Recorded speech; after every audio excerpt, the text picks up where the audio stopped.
Hey, hey, hey, people. It's Friday, and we're Beards on the Street. Morning and welcome. Morning.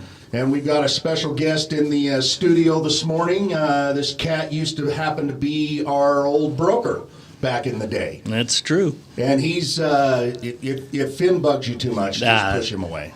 My dog does this all the time. Yep. So, he just figures if you're here, fair game, right? Right, you fair owe game. some love. You're in my space, baby. So, love this cat anyways because he's a fellow rider. He's a badass biker dude that happens to be a broker. Yeah, baby. Let's see those rings. They all have meaning. Of course. Yeah, they do. Cool, man. Yeah. Well, welcome to our show, bro. Thank you. Yeah. Glad to be here. This is happens to be our 100th show. Wow. Momentous. Momentous. So I couldn't think of anybody better to be on our show than you. Yeah, thank you. Appreciate And I that. know the short notice was an hour ago? Yeah. It's all right. I've been trying to chase you down for a couple months. It's true. It is true. Did you like my text how I told you I left you alone? You left me alone. Yeah. And I appreciated that. Oh, my gosh. So let's hurry up and take care of a little bit of house cleaning real fast before we get rolling. This last week, we've got what's going on with us and Luxury Agency. Yeah. So this last week, we had you had a closing, I had a closing the week before. and you activated a new listing this week. Yep. Yes, sir. I know Gabe's supporting one of our friends in the business, and he's doing an open house out in Saratoga. Good. Tomorrow, so we're excited about that. Keep getting busy. Hey, totally unplanned, but I'm going to chime in here. I mean, Chime in. Okay. My wife has some pretty nice properties down in Summit Creek, which is down in the south end of Utah County. She has a property that... How many acres? It's not about the acres. It's about an acre, but quality builder down there. Summit Creek is kind of a gated community. Okay. Higher end. Property's been at about 2.83 million, and the builder's got to get rid of it. So they just dropped the price down to 2.25. Wow, It's $600,000. Yeah, it's a ridiculous deal. So Summit Creek, what city? Where's that in? Woodland Hills. Woodland. Okay. Yeah, up on the hills. The Yes. views of this place are ridiculous. Right. If nothing else, get online and look at that property. It'll make you feel good. Yeah. I mean, it's not like crazy good, like ostentatious. Do you have an address or any way they can look it up? I'll see if I can pull up the MLS as we're going. I actually, so I had a client who helped. He was a dentist. He'd fly in from Flagstaff, and he bought in Park City, and his wife would come drop in and basically spend a season here. He'd come visit her. He'd fly his little Cessna in and. Anyways, but they sold and actually went and moved into the Woodland Hills area. So I know, I mean, it's basically it's effectively like a Park City of so Utah County. The way I would say it is, whether it's Red Ledges or Park City or things like that, it's it doesn't have. I mean, Gladstone Golf Course is nearby, but it doesn't have a golf course. This is kind of a serene, quiet. Mountain living. Just go and chill. I think it's what a lot of out-of-staters come to. I mean, they lots come, of wildlife. They come to Park City and then they realize they want a little bit more rural, a little bit more, not quite as commercialized. For sure. But it's still at a high end. Yeah, you don't have to drive an hour and a half to get there. I mean, you can be into town in 20 minutes. Yeah, Very cool. You land in Provo and you can literally. I mean, off your airplane and you could be in your door in probably 20, 25 minutes. Yeah. So now, Matt, is this right out of that canyon where that big monster house is that multi-level marketer had up there, that ridiculous house? Well, so there's two. If you're thinking Hobble Creek Canyon up there. That's what I'm thinking. No, you're 15 minutes to the south. So you have Hobble Creek Canyon, you have Maple Mountain to the south of that, then you have Spanish Fork Canyon. And then get Loafer Mountain, and that's the area you're starting to talk about. So it's just south of Spanish Fork. Yep. Got it. You're actually only 5 minutes from another temple, too, down there, aren't you? Yeah, you're right there by. Yeah, really important in Utah, right? Well, Utah County. Hey, well, listen, whether you love it or hate it, you got to admit it drives up values. So Sure does. it's a real estate term. It is, but that community is amazing. Yeah, so. it is. Well, cool. I'm glad you plugged that in, and we'll try to, if we don't look it up now, we'll try to post it on our site or something. Now Sure. we'll do a link That'd to be it or awesome. something. That'd be awesome. Yeah, throw up a link. So, Matt, one of the reasons why I've been freaking trying to bug the heck out of you is because of our VIP 50 program. It's such a cool program, and we are just on fire with it. Yeah, you're telling them about it. It sounds exciting. It is exciting, and we just we're basically going out and talking to brokers like yourself, and because our when we were talking before we went on air, you were talking about brokerages and respecting other brokerages and, Sure. and whatnot. Yeah. And here's the bottom line. That's what's so cool about our system and our program is it's there's no competition when you're building your SOI because yours is completely different than mine. Yeah. And so we this last week went into the agency over there with Joey and Molly, and I'm sure you're familiar with them. Yeah. Really fun, cool, and we taught their whole brokerage our system. So fun stuff, man, because it's all about helping especially new or fairly new agents set up their business, and this is a business. Right. So that it's a long-term, sustainable, ongoing business. And the problem is, and I'm sure you agree with me on this, because we've talked about it before, most new people will usually get on a team that's buying leads so that they can try to get some immediate business when they've got so much business sitting right in front of their face. Right in front of them. And then there's those other brokerages that actually they go after these young or these new agents and try to get them just go bug the shit out of their family and friends, just trying to get whatever business they can. Because I mean, the fact of the matter is, and you're a broker. I mean, tell me if I'm wrong, but I mean, most new agents do what? 2 to 4 deals a year if they're lucky. Yeah, it's interesting where I am, where I've been the past 3 years. We've got some pretty mature agents. I Sure. mean, our average transaction across 250 agents is almost 12 transactions a year, which is That's awesome. ridiculously That's high. Yes. Part of that's because unless somebody's coming on a team, we don't take new agents. We flat out just don't take them. And, Tell some me people why. are like, I already know why, but tell our audience why. Well, listen, time is short. We've all invested a lot of time in this business and figuring things out, and we want to share that information, help people that actually are vested and have a higher probability of making a go of it. So they're just what not we know kicking is the tires. Yeah, what we know is new agents coming in. This is a nationwide stat. It's repetitive year after year after year. 80% are out of the business in the first year. Part of that's because they don't have good systems. They don't have good mentoring. They don't know what they're doing. They get frustrated and they leave. Some of them just aren't salespeople. No offense. Right. They're just not. They're just not. And so we're not interested in the experiment. We'll target people that have done, $2 million or more production in the past 12 months. Right? Sweet. That's not a big number to No, jump, it's not. but it kind of shows us that they've cut their teeth, that they're vested That'd enough. be 4+ deals a year potentially. I mean, Yeah, 4 to 6 deals a year.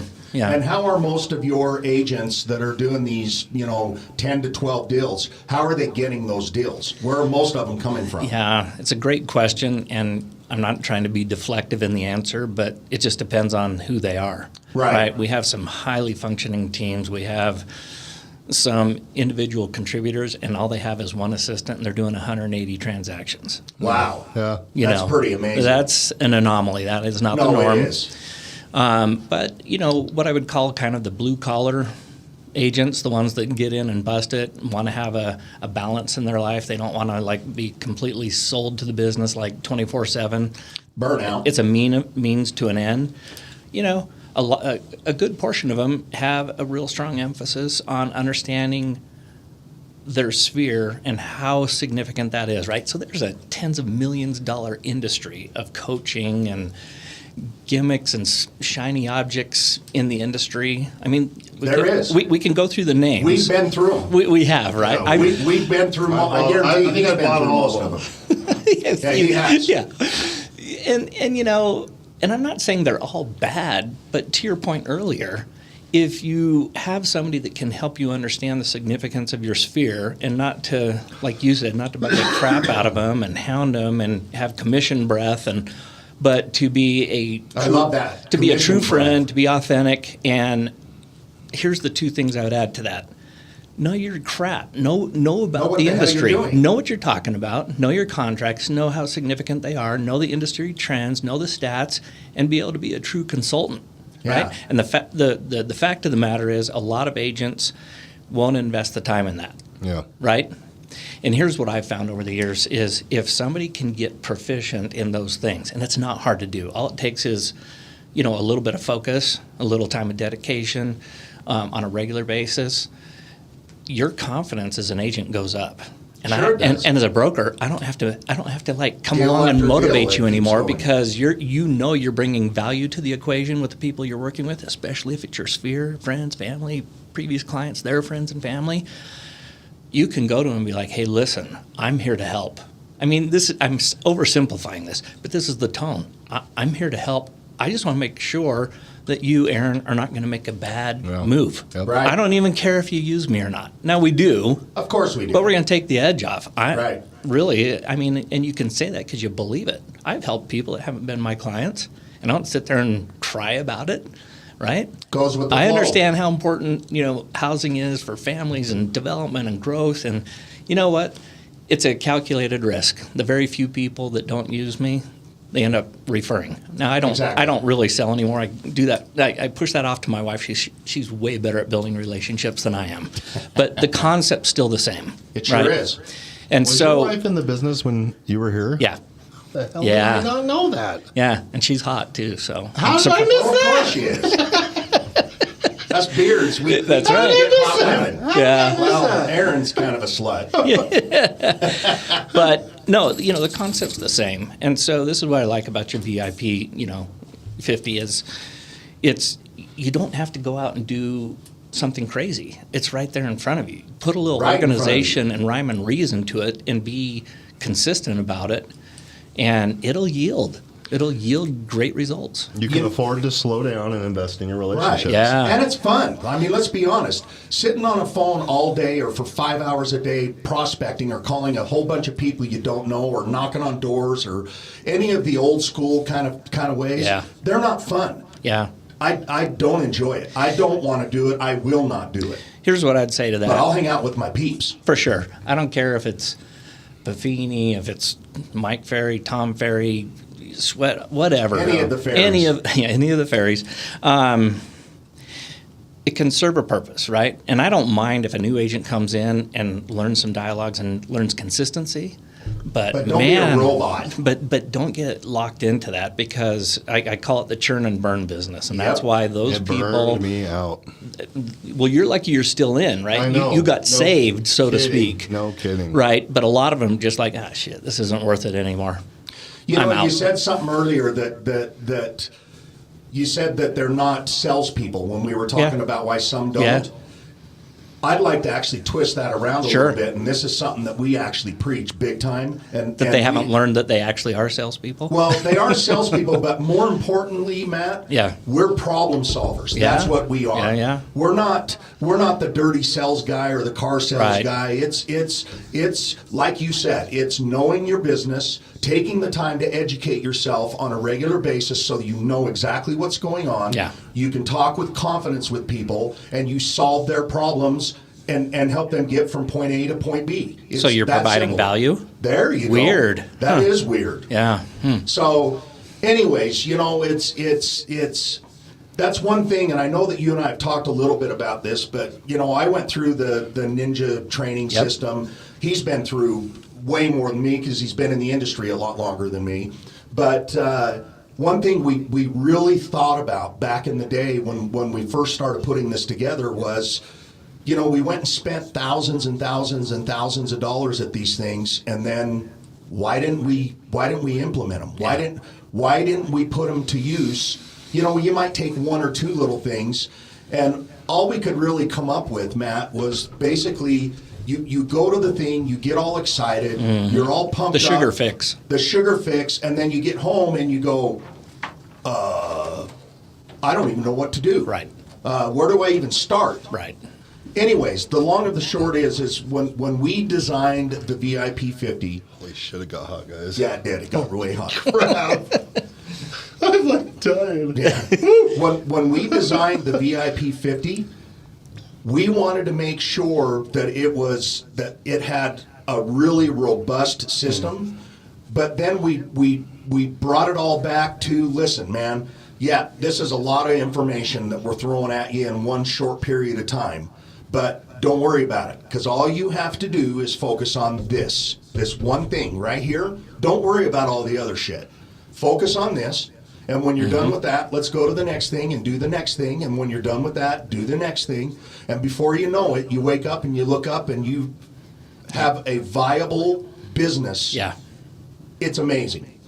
You know what? It's kind of like Nancy and I bought another investment property. We're trying to build that portfolio. We're not big investors. We've got a handful of properties, but had an appliance issue. It's a new property, new range, and I got a tenant in within a month. Was awesome, right? In this market, that's not anything to laugh at.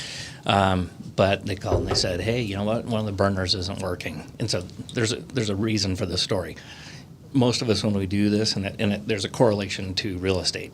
I could have got out the full manual of, and read everything about the system. And I probably, it would have taken a lot of time, but I probably would have been more confused at the end. So what do? You go for the quick start guide. Right? The essential things that are actually going to get you moving, to get you doing what you need to do. Because you don't need all the other information. Frankly, in our industry, a lot of that stuff is just distraction. And what it does, here's what I've watched for 2 decades now as a principal broker. People will claim that they're investing in themselves, and what they're really doing is just investing in distraction so they don't actually have to do the business. And the flip side of that coin is because they're not enjoying the business. Right? I agree. If they enjoyed working with clients and closing deals and not only putting money in their pocket, that's a key portion, but I like putting money in my pocket. Oh, for sure, right? It's a fact of life. We need it. But to also have the intrinsic value, the non-cash value of actually helping people and seeing it benefit their lives. You guys have probably had this experience. You bump into somebody at a football game or shopping or wherever, and it's like one of those sincere, authentic moments where you're just like, oh, yeah. And they'll say something like, hey, you know what? I really appreciate you putting me and my wife in this house. Yep. Our kids are flourishing. They're whatever version of that is. Dude, man, awesome. That is rewarding. It is rewarding. Right? Yeah. And that's what's so cool, too, about our system is it's all about relationships. Yeah. And, we talk about this all the time, Matt, is human beings, they starve for relationships. Connections. That connection.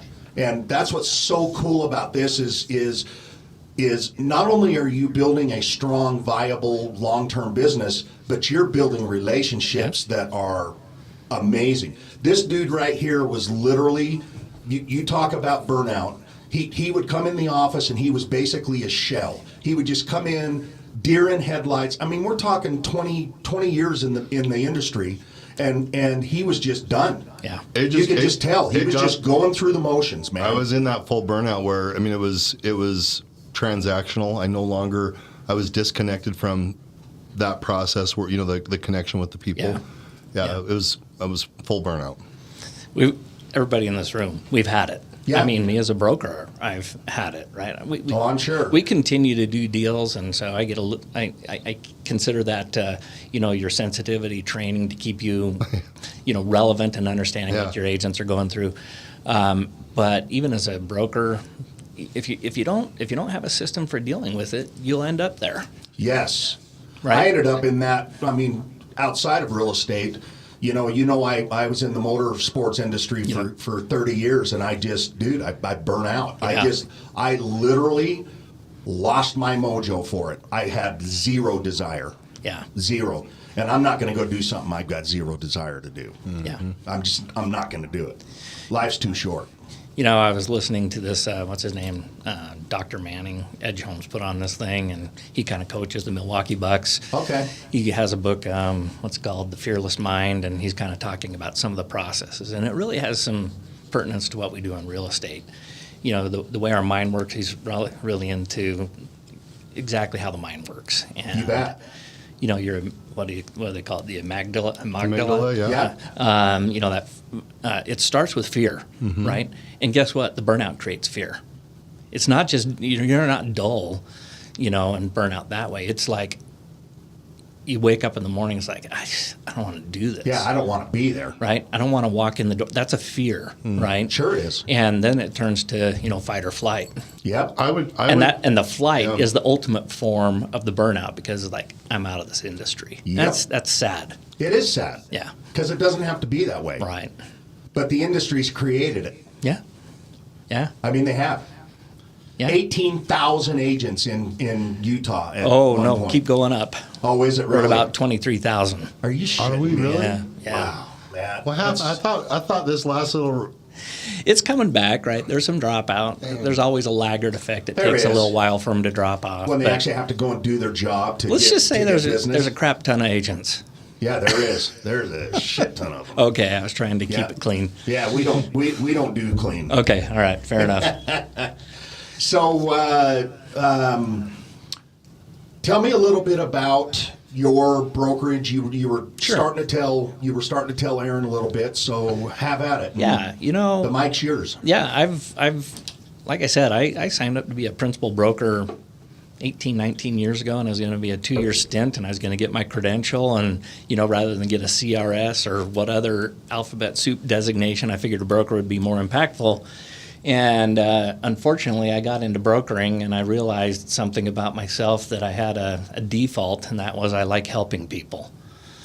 And Awesome. I say that it's not a default. You like helping people that are helping themselves. I like people that are willing to work. Right? Yeah. I'm now at a point in my career where I don't try and be a jerk about it, but if you're not going to invest the time, I'm not trying to be why a jerk, should you? but you're not getting my time. There's too many people who want time That to are. actually move the needle, and I'm going to invest a lot of time there because it's rewarding to me. That's right? good. So, my time here at C21 was fantastic. The leadership group is here. There's a lot of, positives. I really left with no negatives, so I'll start with that. But I had an opportunity. Ron Snow's my partner. You know what? Just like you guys, there's just guys that get it and have integrity and will work hard with you, and your brothers in arms. And I'm not discounting the other gender. We're just sitting here, 3 guys, so I'm using that language. Right. But he basically, 7, 8 years ago, said, I'm either going to do something to change the industry to where it's more valuable to everybody who engages, the people that really engage, Right. or I'm out. And that's my kind of guy. You know what I mean? And so we had sat on the MLS board of directors for a number of years. And the last day I walked out, he walked out with me. And he said, I wanted to be respectful, didn't want to have a conflict of interest, but now that you're walking off the board, you need to come meet with me. And we sat down. Unfortunately, my brother got killed shortly Yeah, after that in a motorcycle wreck. So he was cool, hands off for a while. But at the tail end of that year, I met with him for 6 hours in a room, signed an NDA and everything, and kind of went through what we call the ecosystem. And I'm not going to go into all the details. It's not important, other than the general fact of this. One of my frustrations, and it's why we connected on this, was we as agents, the good ones that work harder and invested, yes, there's some reward, but guess what we also kick off? We kick off multiple revenue streams. And let me just say this, I'm from Utah County. MLMs are How do you fit replete in down there. dude? I don't know, dude. I'm a SoCal transplant. My surfboard's still strung up in the basement, but I had no interest in anything like that. And that's not a ding to your EXPs or your reels or anything like that. I believe that if you're going to be in the business, you still need to be engaged in the business, not building something else. But when we generate a transaction, you know this, we reach out to title, we reach out to lending, we reach out to insurance, we reach out to home warranty, we reach out. HOA. We're the genesis of multiple revenue streams. And not trying to be greedy, but it's like, wow. So you mean if I send all my title business to you for a year, I get a lunch? I mean, thanks, but that's not really meaningful to us. And so we took approach of creating essentially an equity company as a parent company. We put everything underneath it: the brokerage, We have Lifetime Home Loans, Metro Title, insurance brokerage that we started up, a full-service insurance brokerage. We have our own marketing company that does actually business for other brokerages throughout the country. It's kind of crazy. Wow. Weird. And that investment company, we sold 75% of the ownership, that to our agents. Wow. What does that mean? Well, it's essentially twofold. As all of those companies produce results, now you should still continue, Aaron, to be a producing agent. Right. We're never taking our eye off the ball with that. But as long as you're generating all these other streams, and we can't force our clients to use it, but they're always asking for who would you prefer, and we have a good dialogue for that, so we're compliant. Everything we've done is RESPA and CFPB compliant. But man, you know, Your people have skin in the game. they have skin in the game. Here's the crazy thing.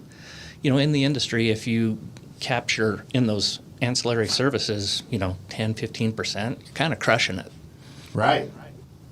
We became the number one lending brokerage last year, and we weren't even trying. Wow. In fact, UWM called us and said, hey, by the way, do you know that you're the number one lending brokerage in the state of Utah? Like, no, cool, back to work. You know what I mean?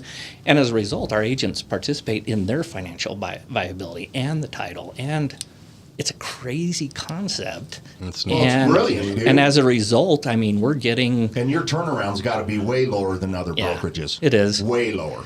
I wouldn't say it's completely absent. We all know there's enough agents out there. Sometimes they're just crazy. It's like, what? You don't want to be, okay, cool. Yeah. But you know what? The reality is we've got capture rates in the neighborhood of 40 to 50%, Wow. which is like unheard of. And so we're now taking that because we're part of ReMax Gold, which is the biggest ReMax franchise in the world in 7 western states. And we're now rolling this same thing out across all those different states. Wow. It's a heavy lift, but man, the excitement, it's not just excitement for a new shiny object. It's like people that see it, you talk them through it just like you're doing. It's kind of like, this is the way it kind of should have been all along, Right. right? Well, and I'm sure all those other gold brokerages they're all looking at you guys going, what the hell are you doing down there in Utah? Can I tell you exactly what was said? Uh-huh. We've been trying to do this for 15 or 20 years and haven't been able to pull it off. You guys started it 5 years ago, did it through a down market. And I'll just say this, our investors, and there's a cap. We don't allow people to come in and put endless amounts of money in. Right. A, we don't need it. B, we don't want to have a lopsided ownership group anywhere. Right. Within the first 2 years of us running this ecosystem, we had our investors paid back. Wow. Their money was 100% back Wow. in a down market. Wow. Crazy. Yeah. I guarantee you those other brokerages are looking at you going, what are you doing? Yeah, they're excited. We're excited to have them as partners because there's some really high-powered people, guys that are, in the top 30 or 40 of the most influential people in real estate. Wow. So it's cool. That is cool. Makes me nervous, though. As it should, but you're a smart dude. I got faith in you. Because it'll be adopted across the board, or because... Well, because when you're around those high-powered people, I have a good degree of self-confidence. But They don't have shit on you, man. I tell you what, there's some guys like James O'Brien and others that are... They're you know sharp. what? They're the real deal. And here's the cool thing. You learn this when you kind of get into those circles. Sometimes you run into people that are just full of themselves. But the true leaders that I've observed over my career are the ones that tend to be in the background. They don't want to be up on the pulpit and showing themselves in their face. They want to be behind the scenes making significant moves to make real change. And there's some real methodology to that, right? Because when you're visible, you have to spend a lot of time worrying about how you are looking, how you're presenting, and it kind of restricts what you can do. It also requires that person to stay visible, otherwise the machine stops. Correct. Yep. So That's awesome, man. Yeah, I'm good proud times. of you, dude. Yeah, we just bought an organization down in Arizona, and we're in the process of rolling this out down there, and Nevada's right after that. And Nice. Fun. So I'm getting too old for this. I need some time off. Yeah. Good luck. Doesn't Yeah, sound right? like you're setting yourself up for much of that. What's the saying? You'll have plenty of time to sleep when you're dead. Right. So yeah, that's kind of my philosophy. Life's short, Yeah, baby. that's right. So go get it. Yep, for sure. You know, I've always said retire. Yeah, I don't know if I don't think I ever can. Yeah. Yeah, I'll tell you what. There's a part of this that requires that front end work, and then there's a moment where you get to surge. Yeah. Yeah. It feels like that's maybe where you're at. You're in a surge. I look at the things that I've done over my career. I mean, a lot of them haven't been intentional. They've been important, but, you know, getting into leadership for a long period of time, sitting on different boards, sitting on forums committees and whatever, legislative committees, just kind of rounded out a lot of things that I'm about that when this opportunity came along finally, I can leverage a lot of that experience to help us move it forward. So I'm glad for all those things that. Well, and obviously your partner saw something in you because he would have never asked you to sit down and pitch it to you. So hats off, brother. Yeah, thanks, man. Yeah, I'm excited proud to of watch too. Now that we know what we're watching. Yeah. Well, it's crazy because we're 7 states and we've already got people in a few other states reaching out to us including Canada. Wow. Like Canada. Like organizations across all of Canada are like, we have our convention, R4 next month, and, you know, they want to sit down and chat. Trump wants to make Canada the next state. Yeah, right? 51, baby. 51, baby. Good luck. Oh, my gosh. Oh, my gosh. So, industry-wise, what do you... anything out there that's caught your attention recently? What's your thought on just the industry and the condition of the industry? Oh, man. Now? Okay. Give us your 2 cents, bro. Here it goes. 2 cents that'll be multiplied to 50 cents. You know, when you're a broker, you get a lot more information than I think you get just as an individual agent. You hear a lot of different people, a lot of different models. And I've heard the gamut. You know, it's like, oh my gosh, the sky's falling, and it's kind of like those of us that have been in a long time. It's like, well, that was said, you know, around 2000. You know, the Y2K issue, and then we had 9/11, and then we had the downturn of 08 through 2012. And it's not that I'm indifferent to it, but you just realize the change is going to happen regardless whether you like it or not. So don't sit there and gripe and moan about it. Find the silver lining. There's always an opportunity somewhere. Always. It's not going to stop. People are not ever going to stop buying and selling real estate. For sure. And so this recent one with, you know, 2.5 years of downturn and the national settlement and confusion and what a great opportunity for you as an individual agent to be a leader. And I don't mean leader of other agents, leading your clients. That's what they're looking for. For years I've told agents, you do realize you're in the pain business. You're hired because people don't want to deal with the pain. Yep. So you should embrace it and realize it's a level of job security, and don't bemoan it. Be like, yeah, that's why I'm here, is because I know how to sift through it and make sense of it and bring value in the process. And so this situation is no different. You know, I've had people like, oh my gosh, we have these new forms and we got this, and commissions are negotiable. I got news for you. They've always been negotiable.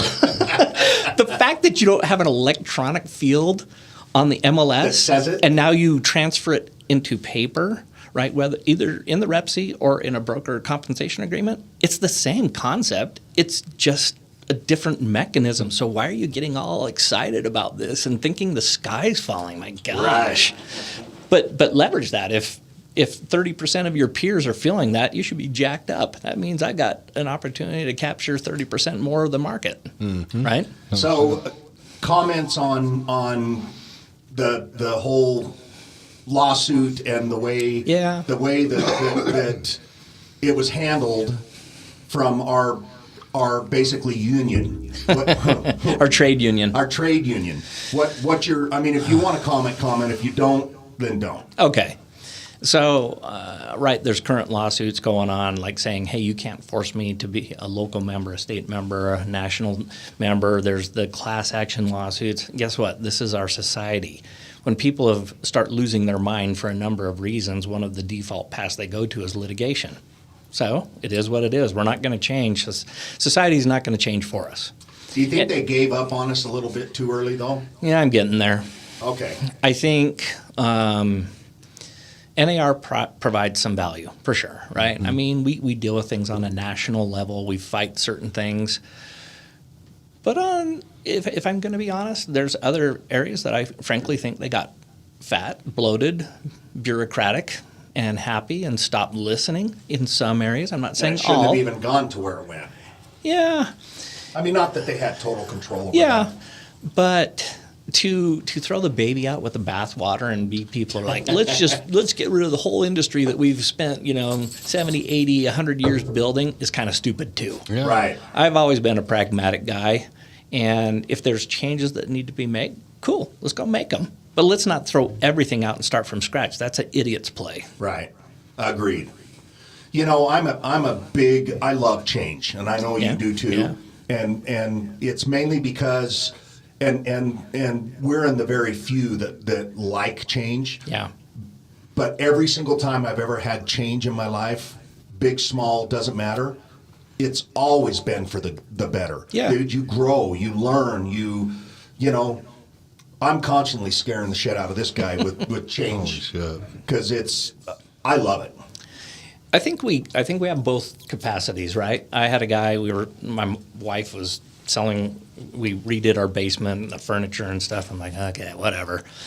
You just surrender, right? Right. Yeah, it's not worth the fight. Let's just get new stuff and replace the stuff that's perfectly good, whatever.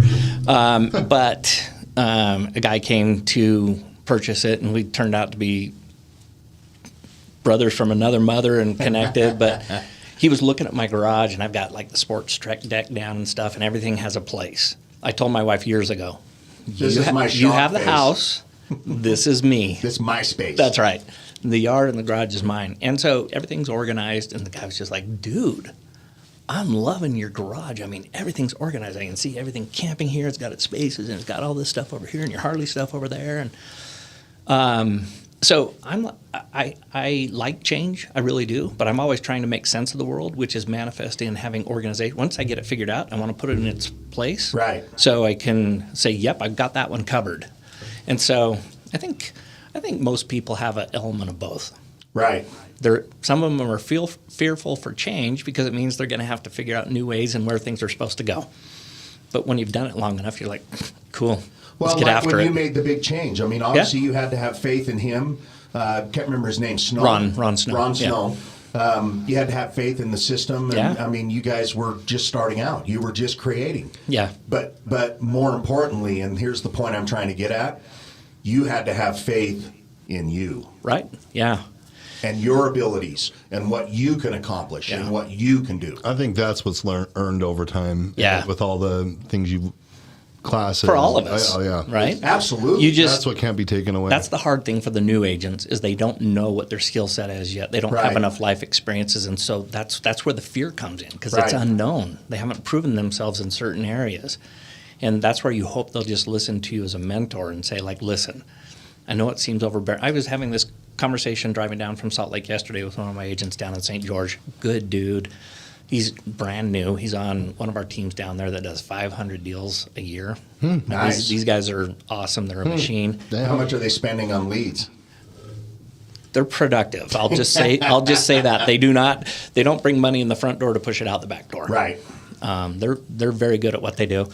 But here's this guy, and I know his parents. I actually sold his parents some property, and he went to school with high school with one of my kids, and he's like, I put 9 properties under contract, and they've all fallen through. Oh, damn. Right? And this is what first of all, a lot of agents don't put 9 properties under contract. Right. And so, we just had this is kind of tied to the fear thing. And I just had a real conversation with him driving in my truck, trying not to swear at people on I-15 while I'm talking to him, so he'd tell his parents that Amen. I got a loud mouth. But it was a good conversation, and I was just like, I'm not going to say his name because I don't want to embarrass him or anything, but I was just like, you know what? Here's the thing. Scripts are good. They're a good starting point. But until you have some level of authenticity, and we went through some dialogues, and I told him my approach, and he's like, oh, man, that was ridiculously good. And he says, that wasn't a script. I said, yeah, it was. Followed the format. I wasn't following, for instance, a Mike Ferry script. Hey, you want to reduce your price? No. Any other questions? That's never going to flow out of my mouth. I can't say Right. that, right?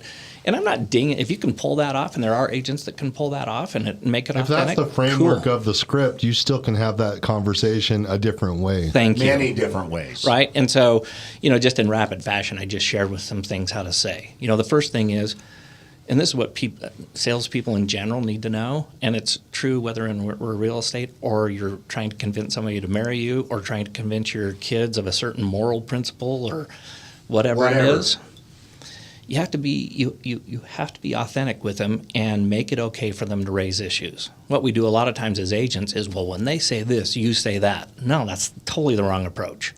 Right? When they raise an issue, it should be some version of, oh man, you know what, Aaron, you're one of the few people who actually be honest with me. What does that really communicate? A, I heard what you said. Yep. B, I'm not arguing with you. Exactly. And Doesn't necessarily mean I agreed with you. I welcome your Yep. And then you can go into the, you know what, before I got in the industry, I would have said the same thing. I probably would have raised the same question. So I'm glad you brought it up. Again, my reaffirming experience it's has okay. Can I share with you something that you may not know? Right? The kids nowadays call this FOMO, fear of missing out. Right. When you say, can I share with you something you may not have considered? That means I've got something you may be missing out on. Right? So this isn't like rocket science, but you got to have a methodology to Right. it. And you can take that format and apply it to 100 different things. Yeah. Amen. And so this is why I say there's some real simplicity in what we do in the business, and sometimes we complicate it, and we actually throw money at the complication, right? Send me your package that shows me how to do all of this. Not always helpful. A framework is typically helpful because then it can morph to so many different other situations. Exactly. So. I love that, dude. It's so true. And, with our team, and I know you have a whole brokerage and possibly couldn't do what we do for our team, but anybody on our team, especially if they're newer, we're going to be at every single listing appointment no matter what happens. Because we want them to have success. We want them, we care about them. We want to make sure that they're seeing us in action because there's no better way to learn than firsthand. 100%. So that's a big, when you talk about nine deals under contract and none of them went through. Yeah. Man, if that dude was on my team, I'd be shadowing that guy because he can get him there. Oh, he can. He just needs a little bit of help to get it to the finish line. Yeah. And I love your information you gave him. He will make it. The good thing He'll about make it. the good thing about our bad experiences in the past, he's like, Matt, I've got 2 credit cards that I've maxed out. I got about a month left. That's a real situation. Yeah, I care about him, right? And the good news is, man, when I was going through school, I got married. I had 2 kids by the time I got my degree. And I told him, I'm like, you had 2 cards? I'm not trying to one-up you, but I was rotating 5 credit cards getting out of school. So Right. I'm not in my ivory tower. You can trust what I'm about to tell you. Yep. Right? Love it. And so that's why I'm grateful for all the negative things that have happened in my life, because you can speak You learn. legitimately to other people's situations. Yes, you can. So, yeah. Well, we've been yakking for about 45 minutes. I love it. Love it. And, man, thank you, brother, for coming on with such Absolutely. short notice. And it's like I told you, I'm stoked that you came on because Likewise, thanks so much. you're a smart dude Thank you. and you got a lot of good stuff to share. Well, I'm glad that you guys are out there, being strong advocates for the great potential Yes. that people have in this business. And you know what? Here's the cool thing. I'll finish on this. If they can get this figured out, they become better parents. They become better significant others. They become just better human beings. Yes. I'm so tired, and I'm glad you brought up the counter to the moniker of a salesperson. Whatever you want to say. I now look at salespeople, the true salespeople, as super influential, helpful, gifted, because they're doing it right. They care. Yeah. I mean, it's persuasion is what it is. You know what's crazy is a good salesperson helps somebody make the decision they wanted to make already. Right. Yeah. Exactly. You're just They're helping them walk lead through the them to it. process. Right. It's Yeah. That's what I love about our industry. yeah, for Yeah, sure. exactly. So, We are a necessary part of it, and hopefully we're doing good Yep. in the middle of it. absolutely. We're just getting started and we're pretty stoked, man. Yep. So, Yeah. Well, I wish you all the best. man, thank you. All right, people. Thank you so much for joining us, Matt. Thank you for, Thanks for being coming on the episode pleasure. here. Love the 100. beard. What's that? Love the beard. Yeah, right. He's got a proper beard to be on the beards on the street. You guys have a fantastic week. We do appreciate you big time, and we will see you next